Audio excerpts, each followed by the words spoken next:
Shubh Deepavali to all my YouTube family members. Friends, आप सभी को और आप सभी के परिवारजनों को हमारे परिवार की तरफ से दीपावली की हार्दिक शुभकामनाएं। फ्रेंड्स, आज की इस वीडियो में हम जानने वाले हैं कि दीपावली की जो हमने चौकी लगाई है ना, वो हमें कब हटानी है और कैसे हटानी है, चढ़ाई की सामग्री का हमें क्या करना है। तो तमाम जानकारी आपको इस वीडियो में मिलने वाली है।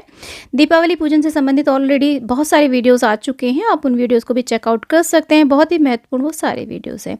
आज का जो ये वीडियो है, ये चौकी के विसर्जन को लेकर के है। तो देखिए, दीपावली का जो पूजन है शाम को प्रदोष काल में किया जाता है और इसकी जो चौकी है अगले दिन, यानी कि जो एकम तिथि होती है, जो प्रथमा जिसे बोलते हैं, हम पड़वा भी बोलते हैं, उस दिन ये चौकी हटाई जाती है। रात्रि भर चौकी ऐसे ही लगी रहने देते हैं। देखिए, यहाँ पर मैं एक बात और क्लियर कर दूं कि लक्ष्मी मैया का कभी भी विसर्जन नहीं करना चाहिए, यानी कि इसको हम चौकी हटाना बोलेंगे। यदि गलती से मैं कहीं पर विसर्जन बोल भी देती हूँ तो आप समझ जाइएगा, लक्ष्मी मैया का कभी भी घर से विसर्जन नहीं किया जाता है। तो चौकी हमें कैसे हटानी है, तो देखिए, शाम को जब प्रदोष काल में पूजन हो जाएगा तो चौकी पर जो भी सामग्री है उसमें से कुछ सामग्री तो हम पूजा के तुरंत बाद ही हटा लेते हैं, जिसमें कि जो होता है भोग प्रसाद, जो भी हम यहाँ पे भोग नैवेद्य अर्पित करते हैं उसे पूजा के बाद ही हटा लिया जाता है। जो भी आपने रेवड़ी, गज्जक, मिठाई, खील, पताशे आदि अर्पित किए हो, खीर चढ़ाई हो और मिठाइयाँ चढ़ाई हो, फल चढ़ाए हो, उन सबको हम यहाँ से हटा लेते हैं। और यहाँ पर देखिए, माता रानी के लिए आप रात्रि भर के लिए एक जल का लोटा भर के रखेंगे और साथ में थोड़े से खील, पताशे और चाहे तो एक या दो फल भी रख सकते हैं, जो पूरी रात्रि माता के पास रखा रहेगा। माना जाता है कि माता रानी जब रात्रि में विचरण करने आएगी ना हमारे घर में, तो उनके लिए कुछ ना कुछ भोग जरूर रखा जाता है। तो थोड़ा सा भोग रखा जाता है, बाकी सारा यहाँ से हटा लिया जाता है। तो जो भी मिठाई आदि हमने यहाँ पे चढ़ाई है ना, सबको हटा लेंगे। अब एक बात और है, जो भी प्रसाद हम माँ को डायरेक्ट अर्पित करते हैं उसे घर में ही खाया जाता है, बाहर नहीं बांटा जाता है। तो आप बाहर बांटने के डब्बे आदि अलग साइड में ही रख लें, पूजा में ही रखें उन्हें, लेकिन जो माँ को आप डायरेक्ट चढ़ाएंगे प्रसाद, उसे ब्लड रिलेशन में ही खाना चाहिए। माँ के, देखिए, लक्ष्मी माँ का जो भी पूजन होता है ना, उसकी सामग्री का विसर्जन हो या कुछ भी हो, वो घर में ही किया जाता है, बाहर नहीं किया जाता है। तो इस प्रसाद को आप अपने ब्लड रिलेशन में अपनी बेटी को, बेटे को, बहुओं को, बच्चों, पोते पोतियों को, जो भी हो ना घर में, उन्हें ही ये प्रसाद खाना चाहिए। बाकी बाहर बांटने का प्रसाद आप यहीं साइड में अलग से डब्बे आदि वो रख सकते हैं, खील, पताशे। तो रात्रि में बस हमें ऐसे प्रसाद हटा लेना है, बाकी पूरी चौकी को ऐसे ही लगे रहने देना है। सुबह के समय हमें फिर से सूक्ष्म पूजन करना है। और ये जो हमने दीपक जलाया ना लक्ष्मी मैया के सामने, हो सके तो इसे पूरी रात्रि जलाएं आप, चाहे देसी घी का जलाएं, चाहे सरसों के तेल का जलाएं, चाहे तिल के तेल का जलाएं। ये दीपक पूरी रात्रि जलते रहना चाहिए।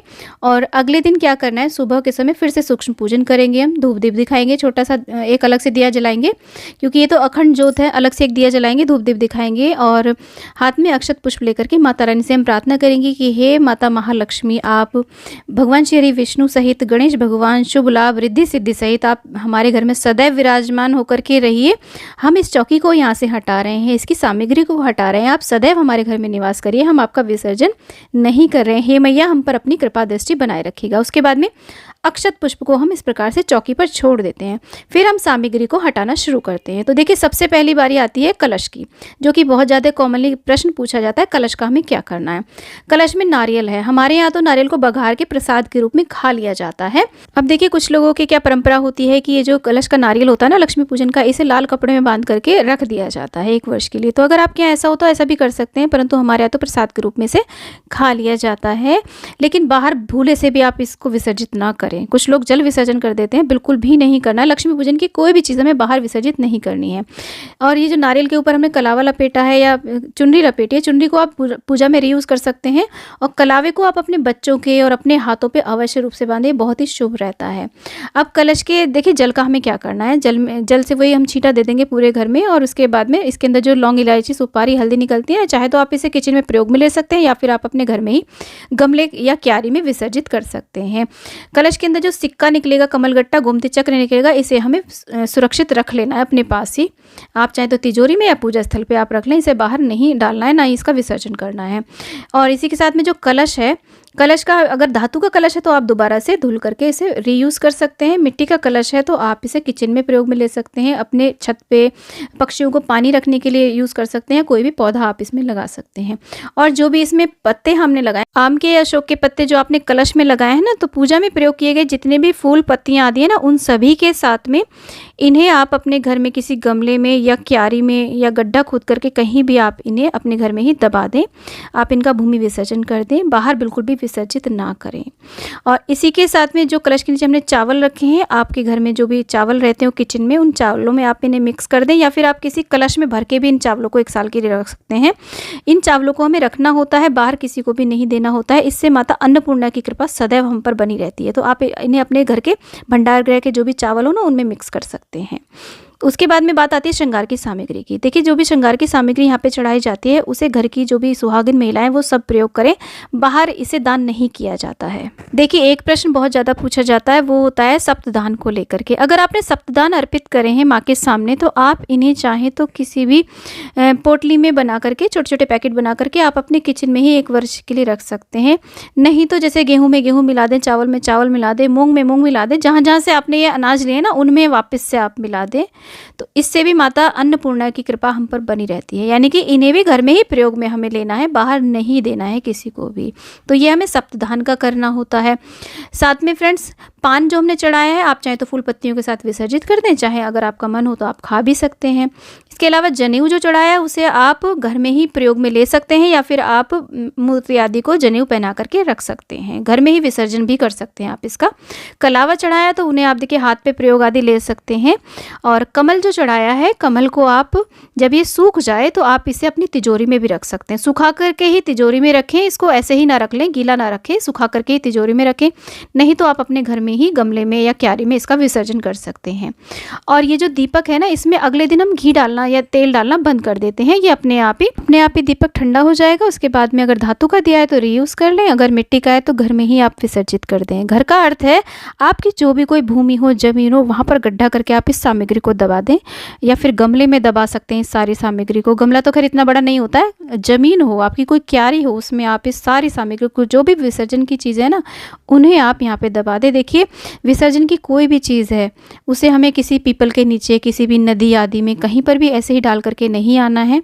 अपने घर में ही लक्ष्मी पूजन की चीज़ों को विसर्जित करना है, बाहर नहीं डालना है। अगर आपने पूजा में धातु की, सोने चांदी या फिर पीतल तांबे की, या जो भी धातु की मूर्तियां स्थापित करी हैं, तो आप उन्हें अपने पूजा स्थल पर, मंदिर में दोबारा से स्थापित कर दें और रेगुलर उनका ऐसे ही पूजन करें जैसे आप करते आ रहे हैं। और यदि आप मिट्टी की मूर्तियां लाएं, देखिए ये प्रश्न बहुत ही ज़्यादा पूछा जा रहा है कि मिट्टी की मूर्तियां हम लाएं तो उनका हमें क्या करना होता है। देखिए, इन मूर्तियों का आप विसर्जन तुरंत ना करें, अगले दिन ही इनका विसर्जन ना करें इन मूर्तियों का, क्योंकि हम इन्हें लक्ष्मी स्वरूप अपने घर में लेकर के आए। तो इन्हें पूरे 1 वर्ष तक आप संभाल करके अपने पूजा स्थल पर, मंदिर में रखें, इनका रेगुलर आप पूजन करते रहें। 1 वर्ष बाद जब हम नई मूर्तियां लाते हैं, अगले साल दिवाली पर, धनतेरस पे लाते हैं, तब इनका विसर्जन तब किया जाता है। जब नई मूर्तियां उनकी जगह पे स्थापित हो जाती हैं, तभी आप इन मूर्तियों का विसर्जन करें। विसर्जन का मतलब है अपने घर में ही विसर्जन करना है, बाहर बिल्कुल भी विसर्जित नहीं करना है। कुछ लोग पूजा से अगले दिन ही इन मूर्तियों को बाहर मंदिर आदि के सामने या फिर पीपल के नीचे रखाते हैं, या फिर नदी के किनारे छोड़ाते हैं, नदी में डाल आते हैं। तो ये बहुत ही ज़्यादा गलत है। अगर आप हर साल मिट्टी की मूर्तियाँ लाते हैं, तो उन्हें कम से कम 1 वर्ष के लिए अपने मंदिर में जरूर स्थापित करें। जब तक नई मूर्तियां उनकी जगह पे नहीं आ जाती, तब तक आप इनका विसर्जन ना करें। और बाहर तो विसर्जन करना ही नहीं है, अपनी ही जमीन में, अपने ही घर में इनका विसर्जन करना है इन मूर्तियों का। तो इसलिए मिट्टी की मूर्तियां लानी चाहिए, पीओपी की बिल्कुल भी नहीं लानी चाहिए। और ज़्यादा बड़े साइज़ की मूर्तियां ना लाएं, छोटे साइज़ की ही हमें ये मिट्टी की मूर्तियां लानी चाहिए। उसके बाद में जो हमने पोस्टर लगाया, वैसे तो कोशिश ऐसा करें कि जहाँ पर भी आप पोस्टर लगाएं ना, इसे 1 वर्ष तक लगे रहने दें। तो ऐसे स्थान पर हमें ये पूजन करना चाहिए, पोस्टर लगाना चाहिए, जहाँ पर हम 1 वर्ष के लिए इनकी इस पोस्टर को लगे रहने दें। यदि नहीं लगे रह सकता है, तो आप इसे उतार करके, रोल करके आप रख लें। और आप चाहें तो अपने तरह तरह के पूजन में इसका प्रयोग कर सकते हैं। लक्ष्मी मैया का कभी पूजन करना हो तो इसका प्रयोग कर सकते हैं। हर साल अगर नया कैलेंडर लाते हैं, तो पिछले साल वाले को आप घर में ही विसर्जित कर दें और नया लगा दें उसकी जगह पर। ऐसे हमें कैलेंडर का करना है। उसके बाद में देखिए, यहाँ पर जो भी पूजा में हमने बर्तन आदि प्रयोग में लाए हैं ना, उन सब को आप दोबारा से धुल करके प्रयोग में ले सकते हैं। और जितनी भी फूल पत्तियाँ आदि हमने यहाँ पर चढ़ाई हैं, उन सबको आप घर में ही विसर्जित कर दें, अपनी क्यारी में या गमले में दबा दें। जो भी चौकी पे हमने वस्त्र बिछाया, उसे आप धुल करके दोबारा से रीयूज़ कर सकते हैं, और चौकी का भी आप दोबारा से प्रयोग कर सकते हैं। तो इस तरीके से हमें दीपावली की चौकी को हटाना होता है। फ्रेंड्स, उम्मीद करती हूँ कि आप सभी के प्रश्नों के उत्तर आपको इस वीडियो में मिल गए होंगे। यदि फिर भी कोई डाउट रह गया है, कोई प्रश्न रह गया है, तो आप प्लीज़ मुझे कमेंट बॉक्स में ज़रूर प्रश्न पूछना। और आज का ये वीडियो कैसा लगा मुझे कमेंट बॉक्स में ज़रूर बताना। माता महालक्ष्मी की कृपा सभी पर बनी रहे और ये दीपावली आप सभी के लिए शुभ हो, मंगलमय हो और ये दीपावली आप सभी के लिए धन वर्षा लेकर के आए, यही हमारी माता रानी से प्रार्थना है। तो फ्रेंड्स, वीडियो यदि आपको अच्छा लगा है तो प्लीज़ वीडियो को लाइक करें, चैनल को सब्सक्राइब करें और वीडियो को ज़्यादा से ज़्यादा शेयर करें और कमेंट बॉक्स में लक्ष्मी मैया की जय आप अवश्य लिखें। आप सभी को हैप्पी दिवाली फ्रेंड्स।